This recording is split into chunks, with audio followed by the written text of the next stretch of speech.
नमस्कार साथियों, स्वागत है आप सभी का अंकित इंस्पायर्स इंडिया पर। मैं हूं अंकित अवस्थी। आप हैं मेरे साथ में एक ऐसी घटना का जिक्र करने के लिए जिसे सुनने के बाद एक बार के लिए ऐसा लगता है कि ऐसा कैसे।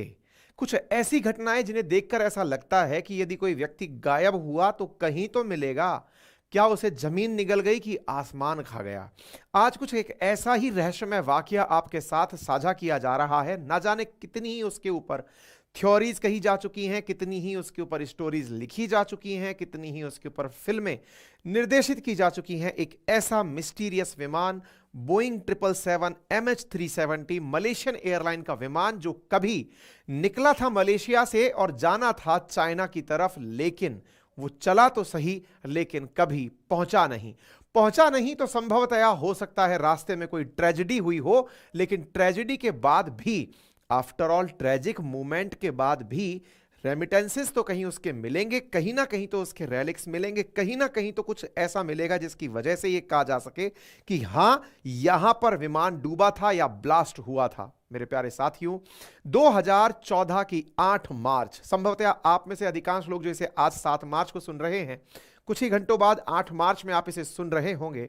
8 मार्च को इस घटना के पूरे 10 साल होने जा रहे हैं। आज तक MH370 का कोई नामो निशान नहीं मिला है। हां, कुछ एक दावे किए जाते हैं कि यहां पर हमने कुछ टुकड़े देख लिए हैं, लेकिन लगभग 239 यात्रियों को ले जाने वाला विमान आज तक अपने आप में अनसुलझी पहेली बना हुआ है। बहुत से लोगों का मानना है कि हो सकता है कि किसी ने उसे हवा में ही गायब कर लिया। तो क्या विमान गायब हो सकते हैं? कुछ लोगों का मानना है कि उसको किसी तरह अमेरिका ने अपने कब्जे में ले लिया। तो क्या यह सवाल बड़ा नहीं है कि अमेरिका कब्जे में ले और 10 साल बाद तक पता ना चले? कुछ लोगों का कहना है कि उसमें बड़ी संख्या में चीनी थे और वो कोई बहुत बड़ी रिसर्च कर रहे थे, इसलिए उनको ले जाकर चीन ही गुप्त स्थान पर रख दिया। तमाम प्रकार की कॉन्स्पिरेसीज हैं।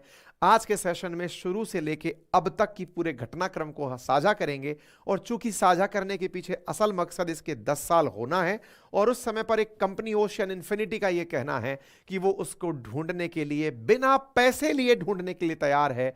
वो जब पैसा मिले तो जब वो मिल जाए, यानी नो फाइंड नो कैश, यदि वो नहीं मिले तो हमें पैसा मत देना, हम उसे एक बार ढूंढने जाना चाहते हैं। तो स्टोरी फुल ऑन मिस्ट्री है। तो आइए शुरुआत करते हैं, पूरी जानकारी शुरू से लेके अंत तक बताने का प्रयास करते हैं। साथियों, मलेशिया आसियान कंट्री है, association of south east Asian nation, India के साउथ ईस्ट में स्थित एक कंट्री है। एयरलाइंस मलेशियन एयरलाइंस है, उसका विमान MH370 है। अब तक एविएशन इंडस्ट्री में यह बिगेस्ट मिस्ट्री बना हुआ है, यानी कि एक ऐसी कहानी जो कभी लॉन्च तो हुई थी, यानी कि वो विमान जो कभी डिपार्ट तो हुआ था लेकिन लैंड नहीं हुआ। एक्सपेक्टेड टाइम ऑफ अराइवल में कभी वो नंबर लिखा ही नहीं गया। साथियों, मलेशिया अगर मैप पर आप देखते हैं तो कुछ यहां पर दिखाई पड़ने वाला देश है, और मलेशिया से उड़कर के विमान को बीजिंग जाना था। अल सुबह 8 मार्च को लगभग 12:30 बजे, यानी कि आज रात को हम 12:30 बजे की कल्पना करें, उस समय यह विमान उड़ा था, और लगभग 6.5 घंटे की यात्रा के बाद इसे चीन पहुंचना था। चीन पहुंचने से पहले ही, मात्र उड़ने के आधा घंटे से 45 मिनट के अंदर, यह सब तरफ से रडार सिस्टम से गायब हो गया। यूएस कंपनी ने हाल ही में क्लेम किया है कि वो इसे ढूंढना चाहती है, इसीलिए यह फिलहाल सुर्खी बनी हुई है। साथियों, 2014 में गायब हुआ मलेशिया का विमान MH370 उम्मीदों के दौर में फिर से गुजर रहा है, क्योंकि एक कंपनी ने आकर दावा किया है कि वो इसे ढूंढ लाएगी। लोगों के मन में फिर से उम्मीदें बनने लगी हैं कि आफ्टर ऑल ही सही, 10 साल बाद ही सही, क्या पता इसकी मिस्ट्री सुलझ जाए। लेकिन ये मिस्ट्री की शुरुआत कहां से हुई, कैसे हुआ, ये सारी जानकारी हम एक एक करके स्टेप वाइज स्टेप आपको बताने का प्रयास करते हैं। साथियों, मलेशियन एयरलाइंस का विमान 239 नागरिकों को लेकर, विमान के अंदर सवारियों को लेकर के उड़ता है, जिनमें से 12 क्रू मेंबर्स थे जो इसमें शामिल थे, और तब से यह विमान अपनी यात्रा पर ही है। अभी तक नहीं पता कि यह कहां है। अच्छा, कई लोग तो इस तरह की कहानियां भी बनाते हैं कि संभव है कि यह विमान उड़कर के एलियंस अपने साथ ले गए हों। तमाम प्रकार की किंवदंतियां हैं, लेकिन एक बार के लिए इस विमान में बैठे हुए लोगों के बारे में जान लेते हैं। मेजॉरिटी लोग इस विमान में जो शामिल थे वो चीन के थे। इसके अंदर भारत के नागरिक भी थे, 5 नागरिक इसमें भारत के थे, ऑस्ट्रेलिया के 6 नागरिक थे, फ्रांस के 4 नागरिक थे, लगभग 227 नागरिक, इसमें 15 देशों के शामिल थे। और ये नागरिक सब इसके अंदर सफर करते हुए 8 मार्च 2014 की सुबह रवाना हुए 12 चालक दलों के साथ। 12:41 पर MH370 ने मलेशिया के कुआलालंपुर से उड़ान भरी। 20 मिनट में ही यह विमान जमीन से 10,700 फीट की ऊंचाई पर उड़ने लगा। शेड्यूल के हिसाब से सुबह 6:30 बजे इसे चीन में पहुंचना था, बीजिंग पहुंचना था, लेकिन उड़ान भरने के 1 घंटे बाद ही रहस्यमय तरीके से रडार से गायब हो गया। अब यह रडार क्या होता है? Radio detection and ranging radar. होता क्या है ना कि बहुत सारे मतलब रेडियो डिटेक्शन एंड रेंजिंग के लिए कुछ इंस्ट्रूमेंट जमीन पर इंस्टॉल कर दिए जाते हैं जो आसमान में रेडियो वेव्स को फेंक करके ये पता लगाते हैं कि कौन सा विमान कहां से गुजर रहा है। रडार में ये पता चलता रहता है कि आसमान में कौन उड़ रहा है। अब आसमान में पता चलने के लिए विमानों के अंदर ट्रांसपॉन्डर लगाया जाता है, सो दैट वो रेडियो वेव्स को रीड करके और उसको रिवर्ट में मैसेज दे सके कि हाँ भाई अपन उड़ रहे हैं टाइप से। लेकिन अगर कोई ट्रांसपॉन्डर ही ऑफ कर दे तो क्या हो? ऐसा इस विमान के अंदर हुआ है। ये 1 घंटे के भीतर ही ट्रांसपॉन्डर इसका ऑफ हो जाता है। घटना को कुछ सिलसिलेवार तरीके से देखते हैं। मलेशिया के अंदर से यह विमान उड़ना शुरू होता है सुबह 12:41 पर, मध्य रात्रि कह लीजिए, 7 की रात्रि यानी आज ही की रात्रि में कह लीजिए। उसके बाद में ये थोड़ी देर बाद अपनी तरफ से मैसेज सर्कुलेट करता है। तीसरा स्टेप इसमें लगभग 1:19 पर होता है, जब ये अपनी तरफ से एक मैसेज भेजता है और कहता है all right, good night, it is MH370 Malaysia, और कह करके ये गुड नाइट कर देता है। अपना ट्रांसपॉन्डर स्विच ऑफ कर देता है, जिससे कि मैसेज एयर स्टेशन से इनके पास सर्कुलेट होते हैं। ये उन बटन को क्लोज कर देता है। थोड़ी ही देर बाद में मलेशियन सिविल एविएशन को ये जिस रूट पर होकर के इस तरह से जा रहा था, टेक्निकली इसे उड़ते हुए इस रूट से यहां पहुंचना था, ये यहां पर इस रूट में दिखाई नहीं देता। अचानक थोड़ी ही देर बाद 2:15 पर मिलिट्री के रडार ने, जो कि ट्रांसपॉन्डर के थ्रू नहीं केवल सिक्योरिटी पर्पज से आसमान में उड़ने वाले हर विमान को ट्रैक कर रहे होते हैं, उस विमान ने उस शिप ने, मिलिट्री शिप ने इसे बंगाल की खाड़ी में अपने साथ आता हुआ पाया। यानी कि जो विमान जा यूं रहा था वो अपना रास्ता बदल करके यहां पर नोटिस हुआ आखिरी बार। Final satellite communication Indian Ocean में इसका लगभग सुबह 8:11 पर बताया जाता है। लेकिन लेटेस्ट जो डेटा अवेलेबल था वो ये था कि यह विमान इस तरफ तो नहीं गया, यह विमान मुड़ा है, बंगाल की खाड़ी की तरफ मुड़ा है। बंगाल की खाड़ी से अब जहां भी है तो यह इंडियन ओशन में ही है। यानी कि यह आखिरी बार जब इस तरफ पाया गया मिलिट्री रडार में, तो लोगों ने इसके गायब हो जाने पर इन सभी क्षेत्रों में इसकी तलाश चालू कर दी कि हो सकता है कि अगर वो हवा में ही कहीं क्रैश भी किया होगा तो वो इसी इंडियन ओशन रीजन के अंदर क्रैश किया होगा। बोइंग 777 यह विमान अपने क्रू के साथ, अपने पैसेंजर्स के साथ जब गायब हुआ तो उसके बाद में इसकी सर्चेस चालू हुए, इसको ढूंढना प्रारंभ किया गया। लगभग 30 लाख स्क्वायर मील के क्षेत्र में, जो कि धरती का लगभग 1.5% हिस्सा है, उसमें इस विमान को खोजना शुरू किया गया।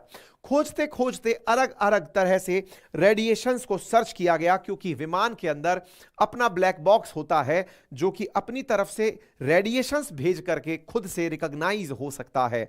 धीरे धीरे इस विमान को अलग अलग जोन्स में सर्च करना शुरू हुआ कि अगर कहीं गिरा होगा तो संभवतया वो मिल जाएगा। इंडियन ओशन में, बंगाल की खाड़ी में इसकी तलाश जारी की जा रही थी। पूरे इंडियन ओशन में एक वृहद सर्कल बना करके, ना केवल इधर बल्कि इस तरफ भी, कि हो सकता है बाई चांस मिलिट्री ने अलग देख लिया हो तो इस तरफ से भी, साउथ चाइना सी की तरफ से भी इस विमान को खोजना शुरू किया। एक बिग सर्कल बना करके इस विमान को खोजना शुरू किया गया।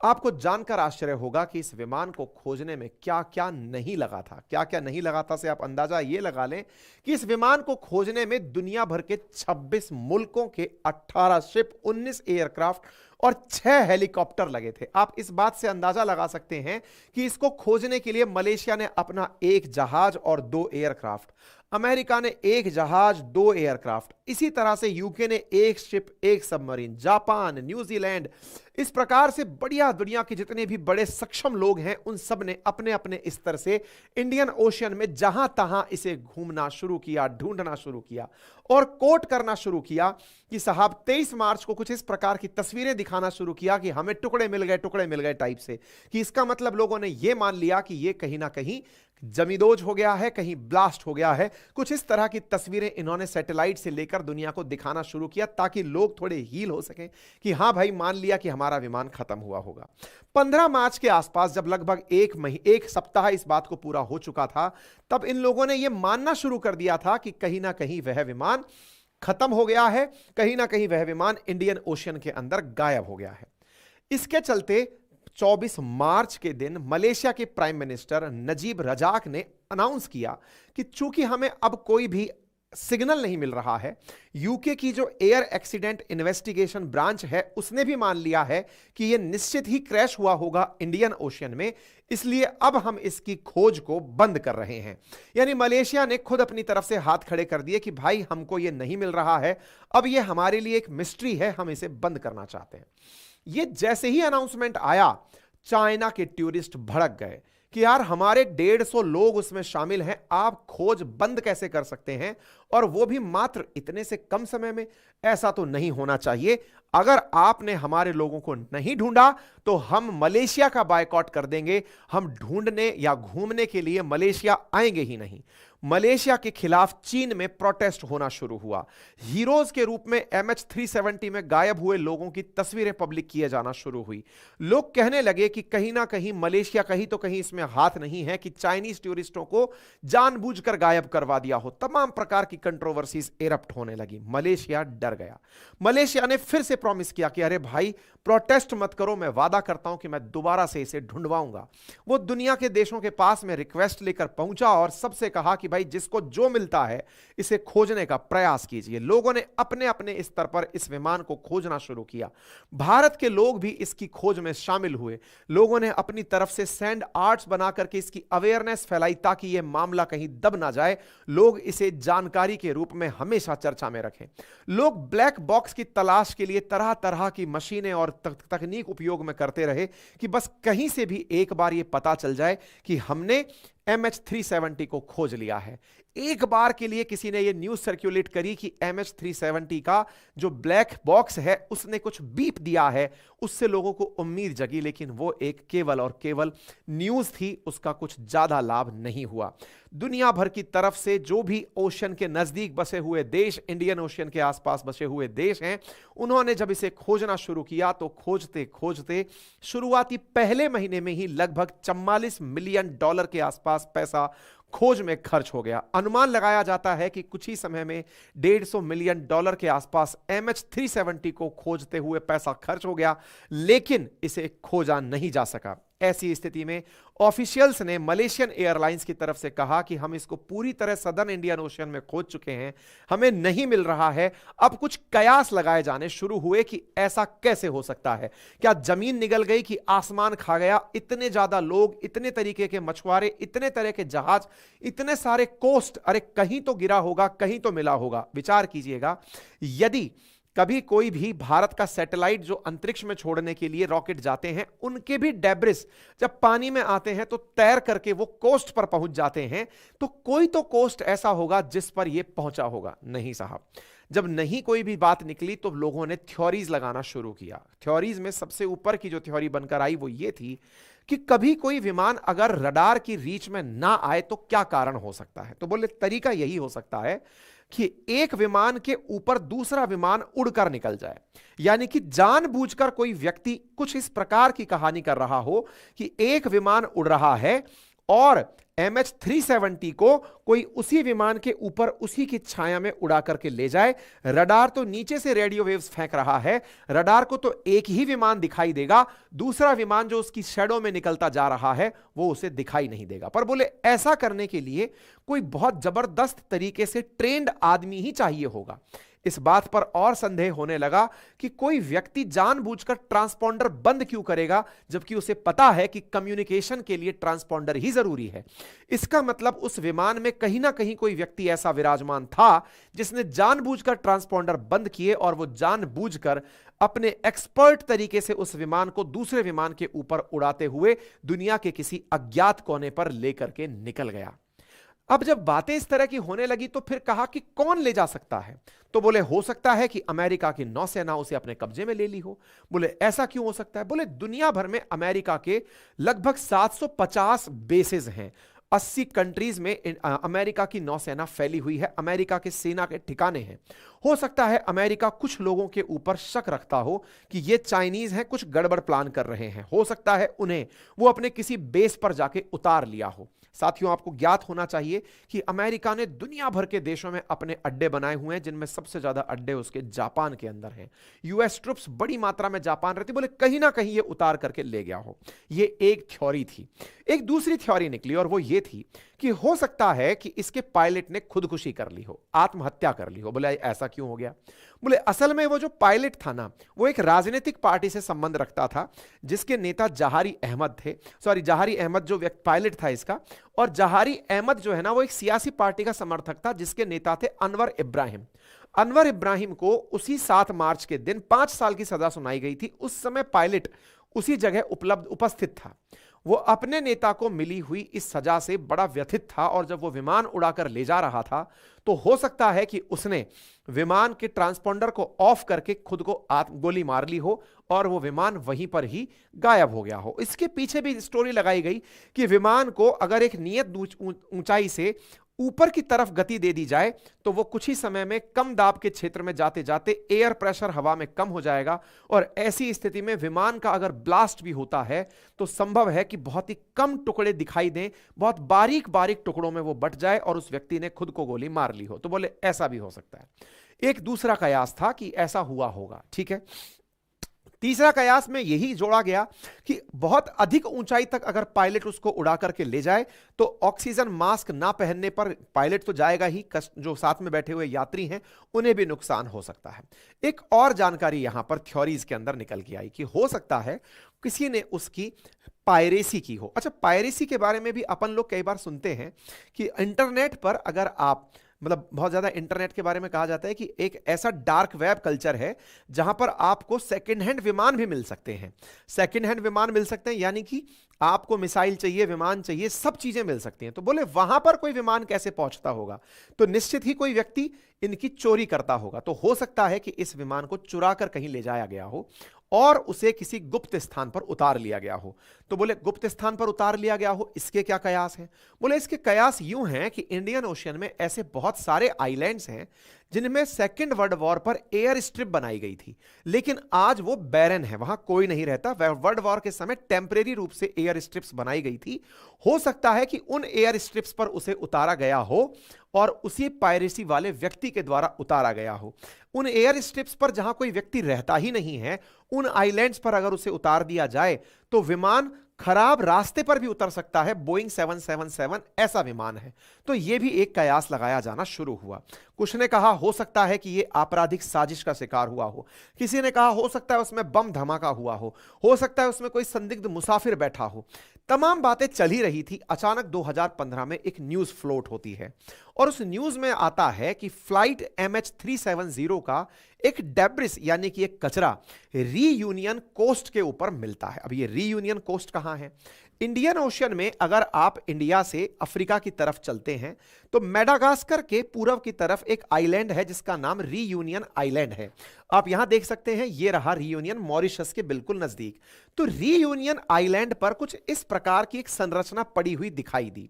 जब ये संरचना पड़ी हुई दिखाई दी तो लोगों का दिमाग एकदम झन्ना गया कि यार ये संरचना, विमान गायब हुआ था यहां पर, विमान गायब हुआ था यहां पर, और जो जानकारी मिल रही है, जो ये फ्लैपरॉन की, ये यहां से बहुत दूर जाकर के मिल रही है, मतलब यहां से डेब्रिस यहां पर मिला है। तो बोले ये कैसे संभव है कि इतना दूर ये विमान पहुंच गया हो? तो बोले हो सकता है कि उसे वहां पर बहुत नीचे ले जाकर उतारा गया हो। बोले अगर रास्ते में कहीं ब्लास्ट हुआ होता तो इतना बड़ा फ्लैपरॉन उसका नहीं मिलता। बाय द वे, फ्लैपरॉन को रीयूनियन आइलैंड पर रिकवर किया गया और इसको खुद फ्रांस ने, जो बोइंग निर्माता है, उसने कंफर्म करते हुए कहा कि हां ये फ्लैपरॉन बोइंग 77 का ही है, क्योंकि पूरी दुनिया में जो बोइंग 77 है उनमें से केवल एक ही मिसिंग है और उसी बोइंग का यह मटेरियल है। यह फ्रांस ने कंफर्म किया। इसके ऊपर न्यूज चलना शुरू हुई।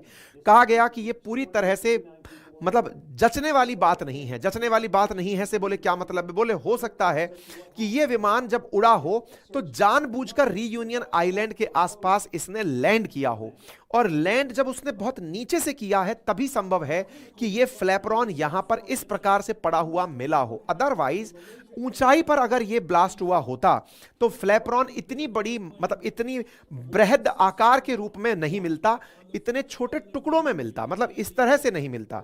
तो बोले फिर इसके पीछे फिर से कॉन्स्पिरेसी है कि हो सकता है जिन्होंने MH370 को चुराया हो वो जानबूझकर रीयूनियन आइलैंड पर फ्लैपरॉन फेंक गए हों, यानी कि विमान के उड़ते समय जो विमान की दिशा को ऊपर नीचे करने में काम आने वाली यूनिट है, तो बोले वो वहां से उस टुकड़े को फेंक कर चले गए हों, जिसकी वजह से ये कयास लगाए जाते हों कि हां ये यहीं आसपास ढूंढा हो। तो भाई साहब जैसे ये हुआ, लोगों ने फिर से इसी के आसपास इसको ढूंढना शुरू कर दिया कि यार इसका मतलब ये हुआ कि कहीं ना कहीं ये यहीं गायब हुआ है, चलिए इसको इसी के आसपास ढूंढा जाए। लोग भाई साहब इसके आसपास सर्च लगाना शुरू कर दिए। 2015 में इसको लेकर के उम्मीदें बंधना शुरू हुई। लोग इमोशनल प्रोटेस्ट करने लगे कि अरे अब तो उसका फ्लैपरॉन भी मिल गया, पता चल गया कि वो रीयूनियन अफ्रीका के आसपास गिरा है, जाकर उसे ढूंढो। दुनिया फिर से ढूंढने निकल पड़ी। MH370 को ढूंढने का जो 2015 में प्रयास शुरू हुआ, फाइनली उसे 2017 में फिर से रोक दिया गया कि भाई 2 साल ढूंढ लिया, कुछ भी नहीं मिला, कृपया करके हमें माफ करें। लेकिन जिनके अपने खोते हैं उन्हें चैन कहां होता है? निश्चित ही उनकी आत्मा की शांति के लिए उन्हें आखिरी तक जवाब चाहिए होता है कि कहां गए मेरे अपने।